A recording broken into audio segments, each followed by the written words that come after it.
Assalamualaikum warahmatullahi wabarakatuh. Salam dan bahagia. Perkenalkan, saya Nasimun SPD dari SMP Negeri 1 Bungaraya, CGP Angkatan 8 dari Kabupaten Siak, Provinsi Riau. Pada kesempatan hari ini, saya akan memaparkan video koneksi antar materi modul 2.1 tentang pembelajaran berdiferensiasi.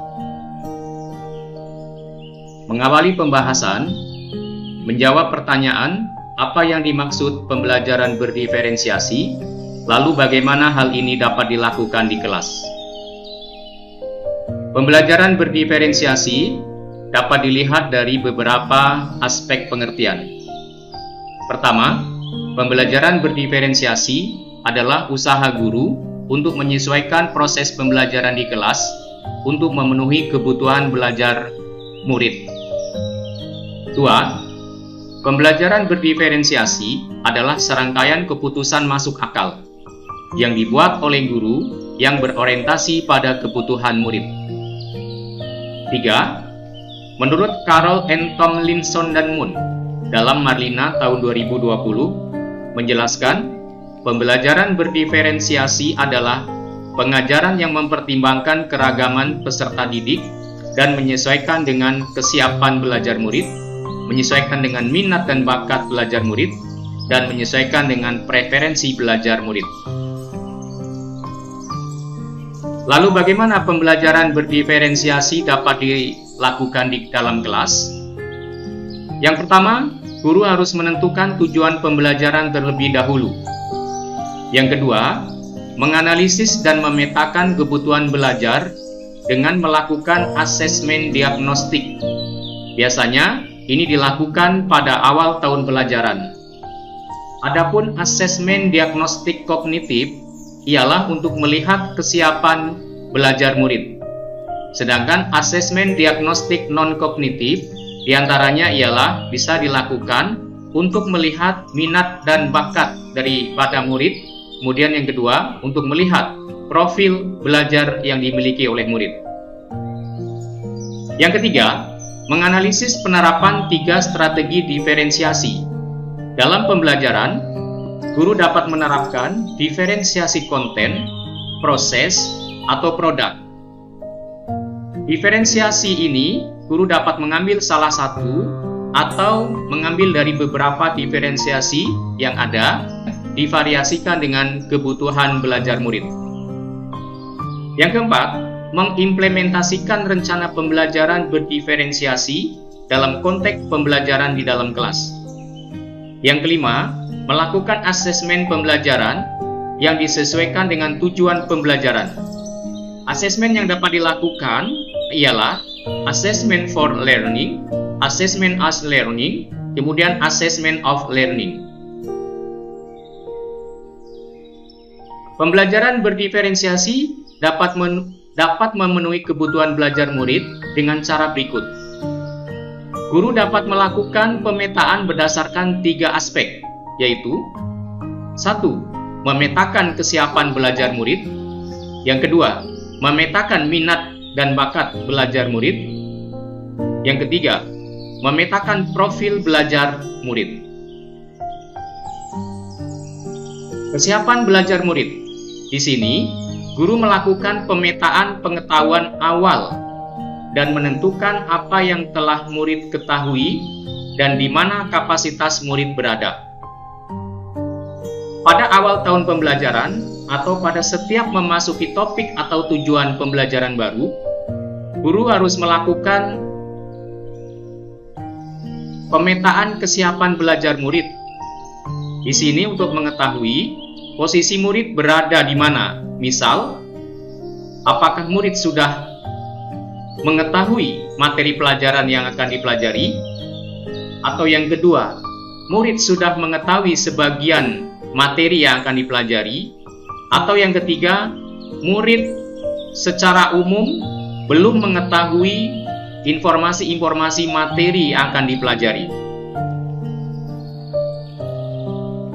Yang kedua, memetakan minat belajar murid. Guru memberikan pilihan kepada murid-muridnya dalam melaksanakan pembelajaran sesuai dengan minat dan bakat murid. Minat dan bakat murid dapat dilakukan dengan melakukan asesmen diagnostik non-kognitif. Guru dapat menyebarkan angket, instrumen, atau melalui wawancara untuk mengetahui minat dan bakat yang dimiliki oleh murid apa. Seperti mungkin murid memiliki minat dan bakat di bidang sains, di bidang olahraga, di bidang seni, di bidang teater, dan lain-lain. Jadi guru dapat mengetahui minat dan belajar murid supaya guru di dalam pembelajaran menyesuaikan dengan minat dan belajar murid. Kemudian profil belajar yang dimiliki oleh murid. Dalam pembelajaran, guru bisa memberikan kesempatan kepada murid untuk belajar secara alami tergantung dari gaya belajarnya, atau tergantung dari kecerdasan majemuknya, lingkungan, dan budaya. Profil gaya belajar terdiri atas 1. Visual adalah murid yang menekankan kepada penglihatan. Mereka akan lebih cepat mengetahui materi pembelajaran atau mereka lebih cepat menguasai materi pelajaran dengan cara melihat gambar-gambar atau video-video tentang pembelajaran. Yang kedua, gaya belajar auditori. Di sini, murid lebih cepat menguasai informasi-informasi materi pelajaran dengan cara mendengar. Yang ketiga, kinestetik. Ialah gaya belajar yang dimiliki oleh murid, di mana murid kesukaannya dalam belajar dengan kegiatan misal praktek. Strategi mendiferensiasi pembelajaran terdiri atas 3 model diferensiasi. Yang pertama, diferensiasi konten. Yang kedua, diferensiasi proses. Yang ketiga, diferensiasi produk. Dalam pembelajaran di kelas, guru dapat mengambil salah satu strategi diferensiasi atau menggabungkan di antara strategi diferensiasi yang ada dan divariasikan dengan kebutuhan belajar murid. Diferensiasi konten adalah berkaitan dengan apa yang akan kita ajarkan, atau materi yang akan kita ajarkan, atau konsep yang akan kita ajarkan kepada murid-murid. Diferensiasi konten adalah bisa dilakukan dengan membedakan pengorganisasian cara penyampaian, bukan mengubah atau menurunkan standar kurikulum. Misal, murid yang memiliki kesiapan belajar yang secara umum sudah mengetahui materi yang akan dipelajari, materinya berbeda dengan murid yang hanya sebagian kecil mereka mengetahui materi yang akan dipelajari. Jadi, pengorganisasian materi dilakukan berbeda, tetapi tetap mengacu kepada tujuan pembelajaran yang sama, hanya materi yang disampaikan ialah berdasarkan tingkat kesulitan yang berbeda sesuai dengan kesiapan yang dimiliki oleh murid. Yang kedua, diferensiasi proses adalah kegiatan yang memungkinkan murid berlatih dan memahami atau memaknai konten dengan cara membedakan proses yang harus dijalani oleh murid. Jadi di sini, di dalam proses pembelajaran, guru mengatur kegiatan-kegiatan dengan panduan-panduan yang dibuat oleh guru, sehingga proses pembelajaran juga disesuaikan dengan tingkatan-tingkatan yang akan dijalani oleh murid. Yang ketiga, diferensiasi produk. Diferensiasi produk di sini dapat dicontohkan pada penilaian atau penugasan yang diberikan kepada siswa, di mana guru menekankan kepada hasil atau produk yang dibuat oleh murid. Misal dalam bentuk laporan, misal dalam bentuk cerpen, misal dalam bentuk video, misal dalam bentuk kegiatan praktek, dan lain-lain.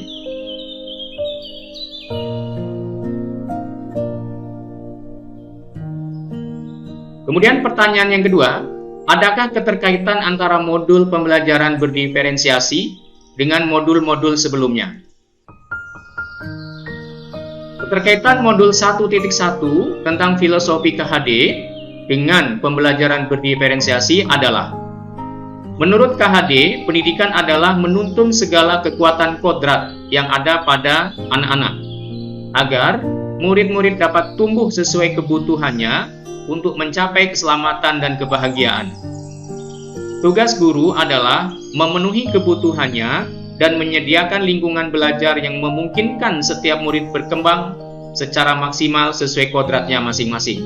Sedangkan pembelajaran berdiferensiasi adalah seorang pendidik harus dapat memenuhi kebutuhan belajar murid yang beragam melalui pemetaan pembelajaran berdiferensiasi yang mengakomodir kesiapan belajar murid sesuai dengan minat dan bakat yang dimiliki oleh murid dan sesuai dengan profil belajar murid sehingga dapat mewujudkan pembelajaran yang berpihak kepada murid. Jadi sangat jelas keterkaitannya dengan pembelajaran berdiferensiasi adalah pembelajaran berdiferensiasi mengemas pembelajaran yang berpihak kepada murid, dan ini sangat sesuai dengan filosofi Ki Hajar Dewantara. Kemudian, apa keterkaitan modul 1.2 tentang nilai dan peran guru penggerak dengan pembelajaran berdiferensiasi? Keterkaitannya adalah dalam melakukan pembelajaran berdiferensiasi, seorang guru penggerak harus berpihak kepada murid, reflektif, mandiri, kolaboratif, dan inovatif untuk menciptakan pembelajaran berdiferensiasi agar dapat memenuhi kebutuhan murid. Dengan demikian, seorang guru penggerak dapat mewujudkan kepemimpinan murid dengan menuntun murid merdeka belajar. Hal ini sangat sesuai dengan nilai dan peran guru penggerak. Kemudian, keterkaitan modul 1.3 tentang visi guru penggerak dengan pembelajaran berdiferensiasi adalah: pembelajaran berdiferensiasi dapat menjadi salah satu strategi untuk mewujudkan visi guru penggerak yang berpihak pada murid. Guru dapat melakukan perubahan melalui pendekatan inquiry apresiatif yang disusun melalui langkah-langkah bagja. Jadi sangat jelas keterkaitan modul 1.3 dengan pembelajaran diferensiasi. Guru dapat mengembangkan